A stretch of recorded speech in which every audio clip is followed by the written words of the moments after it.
So, you are planning to install a new floor and are beyond excited to just get those planks delivered and laid down. We totally feel your enthusiasm. Just remember that the key to a successful and stable installation is acclimation. Arranging planks properly and giving them a chance to adjust to their new environment will help you avoid problems like buckling and gapping down the road. So, how do you do it, and how long does it take? Well, that depends on the type of floor.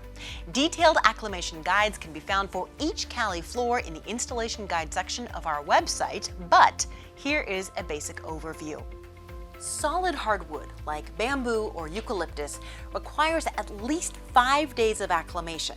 But if you live somewhere with a more extreme climate, it's best to wait 10 days.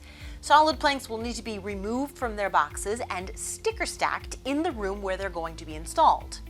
Now, because engineered hardwood flooring is layered, it's more dimensionally stable, meaning it doesn't respond as much to seasonal changes in the home environment. Because of that, engineered flooring only needs to acclimate for 3 days, and you don't have to sticker stack. Just open the ends of the flooring boxes, remove any plastic around the edges of the planks, and let them be. Acclimating geowood flooring is similar. This floor has real hardwood on top of a waterproof stone composite core, so it only needs to acclimate for 1 day. And again, you just open the ends of the boxes in the room where you're going to be installing.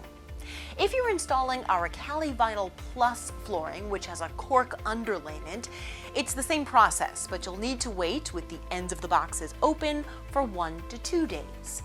Our cork flooring follows the same process, but with a 2 to 3 day wait.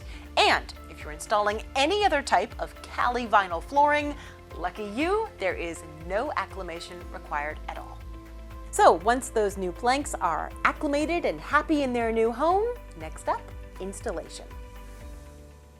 Watch more Cali Know-How videos.